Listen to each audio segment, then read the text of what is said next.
तो काफ़ी समय का वेट करने के बाद आखिरकार रॉन्ग टर्न 2021 में रिलीज़ हो ही गई, जिसे माइक नेल्सन ने डायरेक्ट किया है। और IMDb रेटिंग की बात करें तो ये है 5.4 आउट ऑफ 10 स्टार्स, जो कि पुरानी रॉन्ग टर्न मूवीज से थोड़ी कम है। ये movie wrong turn movie series से अलग कॉन्सेप्ट पर है, जिसे हम इस मूवी में मिस करेंगे। साथ ही में मूवी में बाकी रॉन्ग टर्न मूवीज़ के पार्ट्स की तरह स्लैशर सीन्स देखने को नहीं मिलेंगे, लेकिन इस मूवी का एंड बहुत ही ट्विस्टेड है। तो हमारे साथ में इस वीडियो के एंड तक बने रहिएगा। तो अब हम ज़्यादा टाइम वेस्ट नहीं करते हैं और चलते हैं हमारे वीडियो की ओर।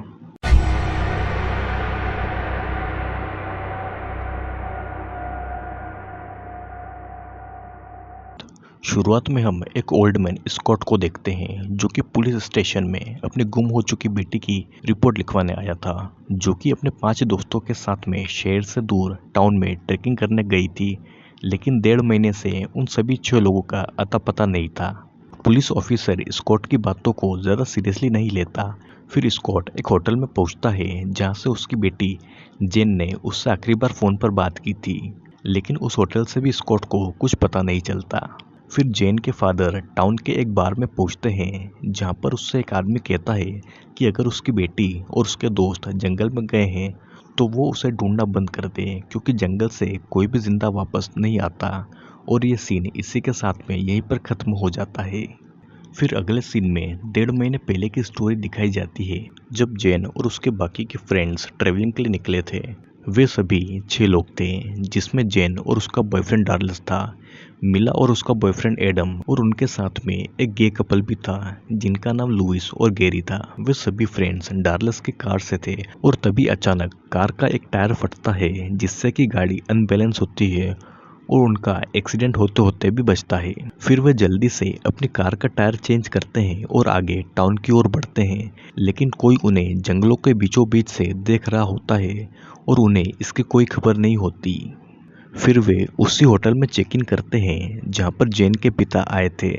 होटल में चेक इन करते समय जेन और उसके बाकी फ्रेंड्स को होटल मैनेजर ये वार्निंग देती है कि अगर वो ट्रैकिंग पर जाने की सोच रहे हैं तो ट्रैक के रास्ते से बिल्कुल भी ना भटके। और फिर सभी उस होटल मैनेजर की बातों को इग्नोर करके अपने रूम में चले जाते हैं। जिसके बाद वो सभी टाउन के बार में पहुंच जाते हैं, जहां पर उनकी बहस एक बूढ़े व्यक्ति से होती है, लेकिन जेन जैसे तैसे उस झगड़े को संभाल लेती है। फिर उन सभी को बार से बाहर निकलते समय एक अनजान व्यक्ति उनकी कार के पास में खड़ा हुआ दिखाई देता है, जो कि उनकी कार में कुछ कर रहा होता है, जिससे एडम पहले तो भागने को कहता है, लेकिन जब वो वहाँ से नहीं भागता तो वो उसकी तरफ बोतल फेंकता है, जिसके बाद वो आदमी वहाँ से चला जाता है। फिर सभी वापस होटल में अपने रूम में आते हैं, जहाँ पर जेन अपने फादर को फ़ोन करके बताती है कि वो कल ट्रैकिंग के लिए निकलने वाले हैं, और यही जेन के द्वारा अपने पिता को किया गया आखिरी कॉल था। अपने फादर से बात करने के बाद जेन डार्लस के पास उसके बेड पर आती है और दोनों इंटीमेट होते हैं, जिन्हें बाहर से कोई देख रहा होता है। जेन अगली सुबह जल्दी जॉगिंग के लिए जाती है, जहाँ पर उसे रास्ते में एक औरत और एक छोटी सी लड़की रूथी दिखाई देती है, जो कि जंगली चीज़ों से बने सामान को जेन को बेचती है। फिर जेन होटल में पहुंचकर अपने फ्रेंड्स के साथ में ट्रैकिंग के लिए निकल जाती है। ट्रैकिंग के दौरान सभी ट्रैक को एंजॉय करते हैं और नेचर की खूबसूरती का मज़ा लेते हैं। डार्लस सभी से कहता है कि यहाँ जंगल में कहीं सिविल वॉर के कुछ निशान हैं, जिन्हें उन्हें सभी को देखना चाहिए, जो कि उनके ट्रैकिंग के रास्ते से थोड़ी दूर जंगलों में था, जिसे पहले जेन मना कर देती है, लेकिन बाद में वो भी राज़ी हो जाती है। जंगल में घंटों चलने के बाद भी उन्हें वहाँ पर कुछ नहीं मिलता, और फिर वो एक ऐसी जगह पर पहुँच जाते हैं जहाँ पर उन्हें किसी की आवाज़ आती है। विला जब इस घटना को अपने फ़ोन में रिकॉर्ड करती है तो वो देखती है कि सामने से एक टूटा हुआ पेड़ लुढ़कता हुआ उनकी तरफ ही आ रहा है, जिससे बचने के लिए सभी वहाँ से भाग जाते हैं, लेकिन ढलान होने की वजह से एक के बाद एक सभी गिरने लगते हैं। सभी जैसे तैसे उस टूटे हुए पेड़ से अपनी जान बचाते हैं, लेकिन गैरी इतना खुशकिस्मत नहीं था। वो उस टूटे हुए पेड़ की चपेट में आ जाता है, जिससे कि उसका शरीर पिचक जाता है और वो मारा जाता है। लुइस गैरी का बॉयफ्रेंड था और उसे गैरी की इस हालत को देखकर बहुत ज़्यादा रोना आता है। तभी हम देखते हैं कि जेन को वहाँ पर जंगलों की घाटियों में पेड़ों के पीछे से कोई परछाई दिखाई देती है, लेकिन वहाँ पर उन्हें कोई नहीं मिलता। फिर जल्दी ही वहां पर बारिश होने वाली थी और सभी गैरी की डेड बॉडी को वहीं छोड़कर आगे चल देते हैं। और फिर वापस से काफी घंटे चलने के बाद भी वो उस रास्ते पर नहीं पहुंच पाते जहां से वो आए थे, और रात होने के साथ साथ वो उस जंगल में भटक जाते हैं और वो रात बिताने के लिए वही जंगल में ही टेंट लगा लेते हैं। फिर हम ये देखते हैं कि रात के समय जब सब सो रहे होते हैं तो जैन के पास में एक परछाई घूमती है, जिसे जैन भी महसूस कर लेती है, लेकिन वो वहाँ पर देखती है तो उसे कोई नहीं दिखता। अगली सुबह सभी जब अपनी नींद से जागते हैं तो उन्हें ये पता चलता है कि जहाँ पर वो पूरी रात से सो रहे थे वो एक ग्रेवयार्ड यानी कि कब्रिस्तान है, और मिला उन्हें वहाँ पर कहीं नहीं दिखाई देती। सभी को ये लगता है कि शायद मिला बाथरूम गई होगी, और जब वो वापस नहीं आती तो डार्लस को वहाँ पर आसपास एक पत्थर दिखाई देता है जो कि एक फाउंडेशन स्टोन होता है, जहाँ पर कुछ फैमिलीज ने कई सौ सालों पहले शपथ ली हुई थी। तभी अचानक लुइस सभी को ये बताता है कि उनके फोन्स गायब हो रहे हैं, और वो डर के मारे मिला को ढूंढते हैं और जंगल में जैन को रूथी दिखाई देती है जो कि उसे टाउन में मिली थी, जिसके पीछे एडम भागता है, लेकिन उसका पैर एक ट्रैप में फंस जाता है जो कि उसे घसीटता हुआ एक गड्ढे की ओर ले जाता है। एडम पूरा के पूरा उस जमीन में बने हुए गड्ढे में घुस जाता है, और डार्लस जब उस गड्ढे में अंदर जाने की कोशिश करता है तो वहां पर उस गड्ढे के अंदर एक सांप होता है। जेन डार्लस और लुइस को जंगल से भागने को कहती है क्योंकि उसे ये लगता है कि कोई उनके पीछे है और उन्हें मारने की कोशिश कर रहा है। जेन और सभी जब उस जंगल से भाग रहे होते हैं तो उन्हें वहां पर एक लकड़ी का केबिन मिलता है जिसके अंदर अजीबोगरीब इक्विपमेंट्स और हथियार होते हैं।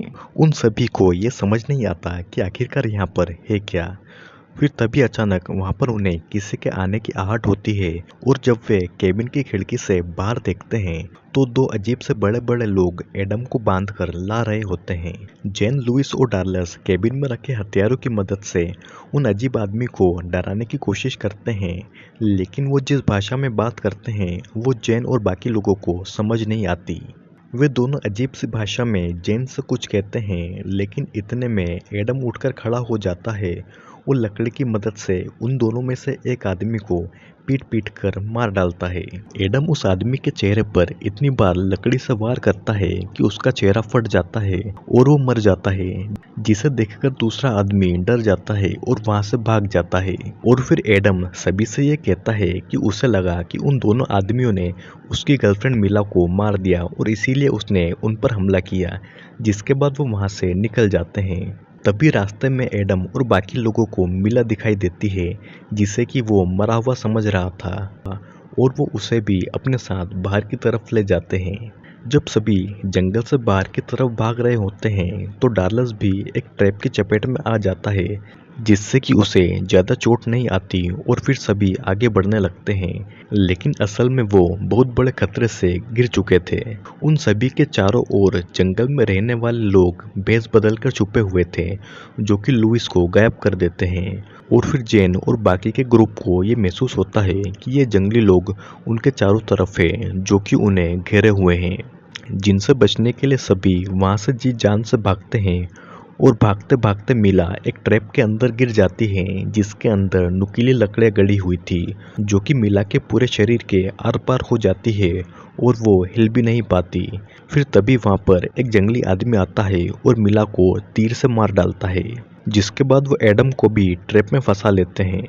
अब जेन और डार्लस जंगल से बाहर निकलने की पूरी कोशिश करते हैं, लेकिन वो उस जंगल से भाग नहीं पाते, और आखिरकार एक एक करके उन्हें भी वे जंगली लोग पकड़ लेते हैं। और फिर ये सीन यहीं पर कट हो जाता है।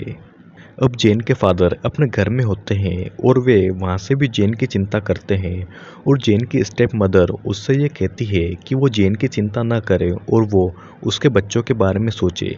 इधर जब जेन को होश आता है तो वो अपने आप को एक गड्ढे में पड़ा हुआ पाती है, जहाँ पर बहुत ही ज़्यादा अंधेरा था। फिर कुछ समय के बाद एक लेडी जेन को कुछ खाना और पानी देती है, और ये वही औरत थी जो कि जेन को टाउन में मिली थी सामान बेचते हुए। कुछ घंटों के बाद में जेन को उस गड्ढे से निकाला जाता है और उसके मुंह पर कपड़ा बांधकर लुइस और डार्लस के साथ में कहीं पर ले जाया जाता है। और चलते चलते वे एक आइसोलेटेड एरिया में पहुंचते हैं, जिसके अंदर एक पूरा के पूरा गांव बसा हुआ था। और उस इलाके के लोग अलग अलग कामों में लगे हुए थे जो कि किसी भी नॉर्मल गांव में होते हैं। उन्हें एक कमरे में ले जाया जाता है जो कि किसी कोर्ट या अदालत जैसा दिखाई दे रहा था, और फिर वहां पर जज भी पहुंच जाता है और इसका नाम होता है विनेबल, जो उन्हें उनके गुनाह बताता है। एडम ने एक आदमी का मर्डर किया था जो कि जंगल में शिकार पर अपने भाई के साथ गया हुआ था। मरे हुए आदमी का भाई जज विनेबल से ये कहता है कि उनके जानवरों के ट्रैप में एक लड़का फंस गया था जिसे कि वो बाद में छोड़ने वाले थे, लेकिन उन पर जैन और उसके दोस्तों ने हमला कर उन्हें डराया और एडम ने उसके भाई को लकड़ी से पीट पीट कर मार डाला। एडम का बचाव करते हुए जैन जज से कहती है कि एडम ने जानबूझकर उसे नहीं मारा, बल्कि वो तो अपना सेल्फ डिफेंस कर रहा था।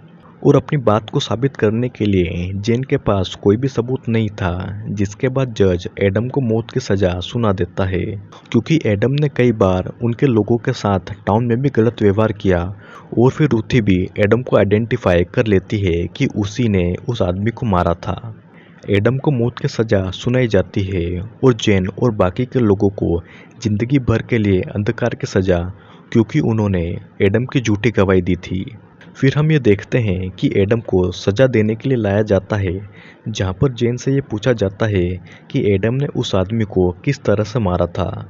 विनेबल सभी से कहता है कि वो और उसके लोग यहाँ पर एपलेंसिया में शहरी दुनिया से अलग रहते हैं, जहाँ पर पॉल्यूशन, गंदगी और बीमारियाँ हैं, और यहाँ पर सब कुछ नेचुरल है। बाहरी लोग आकर यहाँ पर घुस जाते हैं और नेचर के रिसोर्सेस को खराब करते हैं।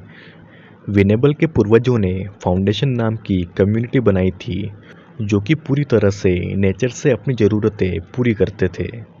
एडम को अपने दोस्तों के सामने ठीक उसी तरह से मारा जाता है जैसे कि उसने उस शिकारी को मारा था, जो कि बहुत ही ज़्यादा दर्दनाक मौत थी। और बाकियों को डार्कनेस की सज़ा सुनाई थी, मतलब कि उन्हें ज़िंदगी भर अंधेरे में रहना था। जिसके बाद लुइस को पकड़कर गर्म सरिये से उसकी आंखें फोड़ दी जाती है और उसे एक अंधेरी गुफा में धकेल दिया जाता है। और फिर अब यही होने वाला था जेन और डारियस के साथ में, लेकिन जेन अपना दिमाग लगाती है और विनेबल से कहती है कि डार्लस एक नॉन प्रॉफिट ऑर्गेनाइजेशन चलाता है जो कि नेचर को बचाने के लिए काम करती है, और डार्लस उनके लोगों के काफ़ी काम आ सकता है, जिसमें वो राज़ी हो जाते हैं। डार्लस तो अपनी स्किल के ज़रिए बच जाता है, लेकिन जेन के पास में ऐसा कुछ भी नहीं था जिससे कि उसकी जान बचे। फिर जेन अपने आप को ये बोलकर उन्हें सौंप देती है कि उसके परिवार में कोई भी बीमारी नहीं है और उससे हेल्थी बच्चे पैदा किए जा सकते हैं। वो किसी भी मर्द के बच्चा पैदा करने के काम आ सकती है, और फिर जेन भी अपनी सज़ा से बच जाती है। फिर हम देखते हैं कि जेन को एक आदमी को सौंप दिया जाता है जिसकी 1 साल पहले बीवी मर चुकी थी, और ये आदमी और कोई नहीं बल्कि विनेबल ही होता है। यानी कि जेन को अब अपनी पूरी ज़िंदगी विनेबल के साथ में उसकी बीवी बन के बितानी थी। अब यहाँ पर स्कॉट यानी कि जेन का पिता काफ़ी लंबे समय से जेन को ढूंढ रहा था, लेकिन उसके हाथों में हर बार नाकामी लग रही थी। फिर अचानक होटल मैनेजर उसे बताती है कि उसने लोगों से ये सुना है कि पहाड़ों में कुछ ऐसे लोग रहते हैं जो कि सन 1800 के आसपास जंगलों में बस गए, ये सोचकर कि जब भी अमेरिका में युद्ध होगा तो वो बच जाएंगे और अपनी कम्युनिटी बनाएंगे। टाउन के सभी लोगों को फाउंडेशन नाम के उस ग्रुप के बारे में पता था, लेकिन कोई भी एक दूसरे को नहीं छेड़ता था। लेकिन जो लोग गलती से उनके इलाके में चले जाते हैं वो फिर कभी भी वापस नहीं आ पाते। फिर अगले दिन स्कॉट जेन को ढूंढने के लिए निकल पड़ता है और होटल मैनेजर उसे अपने कजिन से मिलवाती है जो कि स्कॉट की मदद कर सकता था, क्योंकि उसे भी फाउंडेशन के लोगों से बदला लेना था। और होटल मैनेजर का वो कजिन जंगलों के पहाड़ों से वाकिफ था।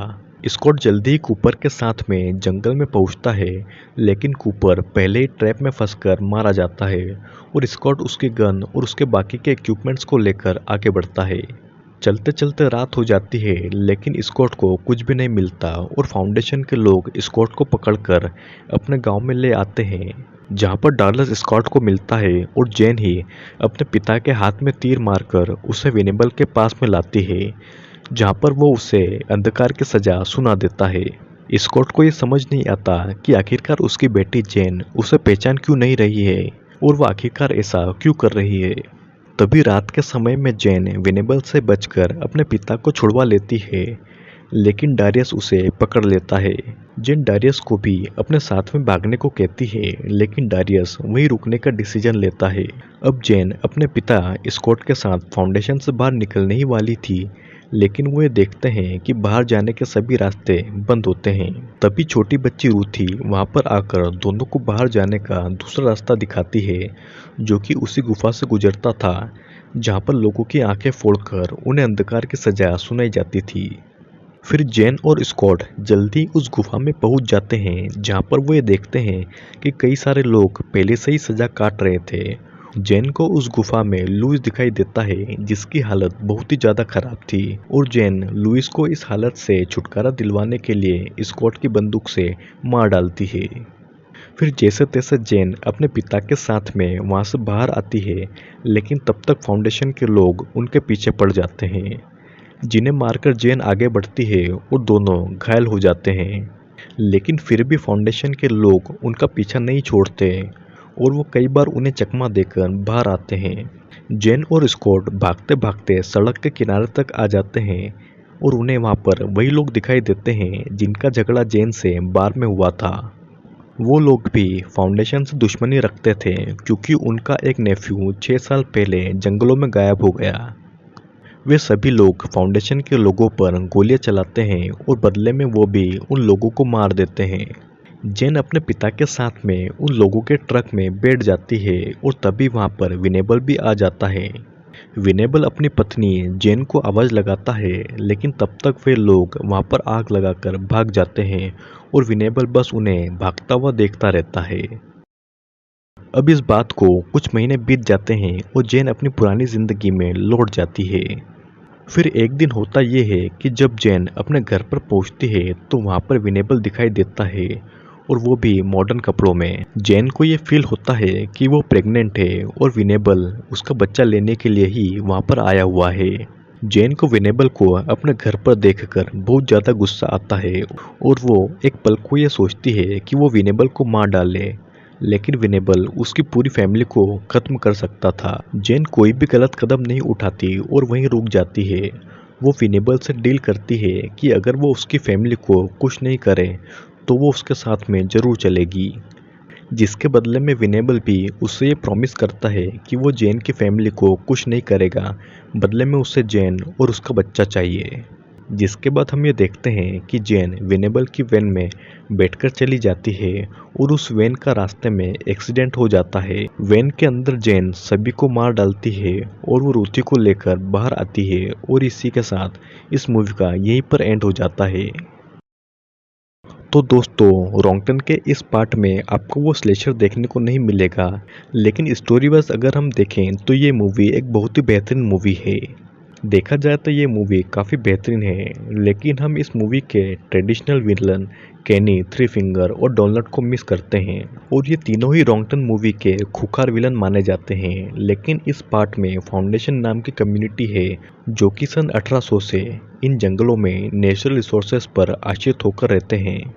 फाउंडेशन के लोग बाहरी लोगों को यहाँ पर आने पर घुसपैठ की सज़ा देकर मार डालते हैं या फिर उन्हें कैद में रखते हैं, लेकिन उन्हें कभी भी वापस जाने नहीं दिया जाता, क्योंकि अगर वो बाहर चले जाएंगे तो उनकी पोल खुल जाएगी।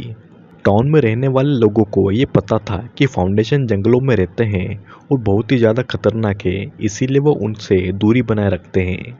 और ऐसे ही जेन अपने दोस्तों के साथ में ट्रैक पर जाती है और डारियस के कहने पर ट्रैक से रास्ता भटक कर जंगलों में पहुंच जाती है, और इसका अंजाम बहुत ही ज़्यादा बुरा होता है। लेकिन एनी हाउ जेन और डारियस बच जाते हैं। जेन को तो उसके पिता स्कॉट बचा लेते हैं, लेकिन डारियस वहीं फाउंडेशन में रुकने का फैसला लेता है। जेन वेनेबल के बच्चे की माँ बनने वाली थी और वेनेबल अपने बच्चे को लेने के लिए वापस जेन के पास आता है। तो दोस्तों, कैसा लगा आपको ये वीडियो कमेंट करके ज़रूर बताइएगा, और अगर वीडियो अच्छा लगा हो तो लाइक ज़रूर करें और हमारे चैनल को सब्सक्राइब भी ज़रूर करिएगा, क्योंकि और भी कई सारे वीडियोस जल्दी ही आने वाले हैं।